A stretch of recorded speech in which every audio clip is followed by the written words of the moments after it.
Hi, this is Bruce Buffer, your voice of the Octagon, and you're listening to MMA Mental. Welcome to the third series of Fight Diaries. This week we will be following Paul the Titan Taylor as he prepares to fight for the heavyweight title for Made for the Cage against the late replacement in James Mulharon. The fight will be this Saturday, 16th of February in Sunderland. Paul, first of all, thank you for joining me today. Oh, you're right, no problem, mate. You okay? Yeah, I'm very well, thank you. Yourself? Yeah, feeling good, mate. Feeling really good, thank you. How are you feeling 5 days out from the fight? Feeling like I just want to get in there now. You know, it's got to that point where I've put the training in, I've broke my body down, and I'm just mentally and physically ready now I just want to get it over and done with now, get in there. Brilliant. Well, what we'll do, we'll talk a little bit about what you've kind of have done today.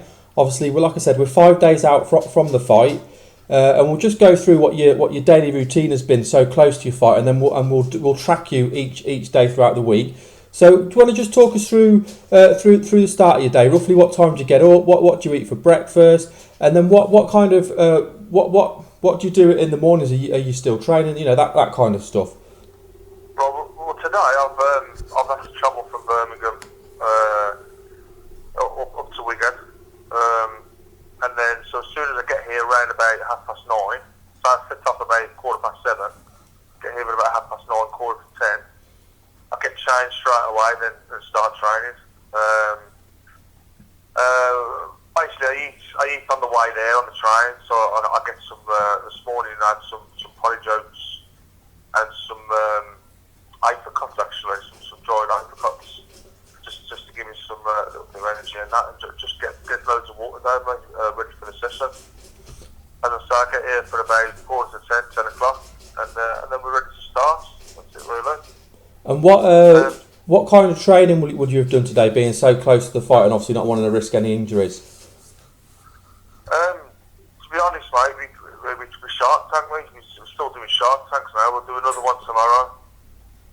We like to get pretty close to the fights with the training, really. Well, the start of the week, before the weekend, that's when we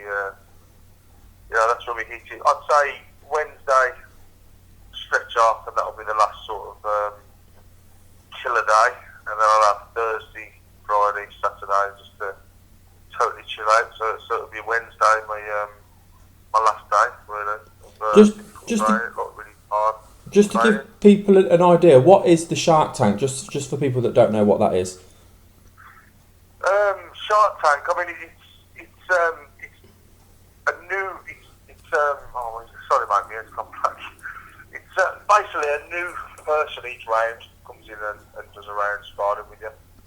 So for instance, I'll do 6 rounds, 6 5-minute rounds with 30 seconds rest with a fresh person each time.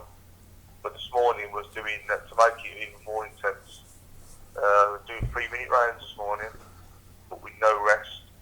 Wow. I think I don't know. It was ridiculous how many we done. They just kept coming at me, to be honest. So, but without any rest and a fresh person. So, what that gives there, what my coach likes to do is, get it really intense. Like, normally if a guy knows he's going to do 5 minutes hard, he'll sort of take his time and that. But with 3 minutes, people, the other guys sort of put their a lot more effort in because they know it's only 3 minutes. So, and then they're out. So it's a lot more intense. Also, there's no rest in between. So it's there's absolutely no rest. It's just the next guy's in and on you again. So you've got a fresh guy, and it really is hard. So what does that help you? Is that for like mental training as well as stamina training? It is, yeah, because it's harder than the fights. It really is, because obviously in a fight you're there with another guy, and there's only you and him, and there's no fresh guys coming in. He's going to tire the same rate as you, and that's where it'll help me, because as I say, you get when the next guy comes in, he's fully strength. He's got all his strength. He's not fatigued or anything. So it's having to deal with that constant pressure. So it certainly does help in a fight. It really does. It's good. How many hours today would you have trained? Obviously, with it being 5 days out. Yeah, that's what I was going to say. It won't be as long the sessions now, but it will be intense. With very intense training, So I've done that Shark Tank. We've done.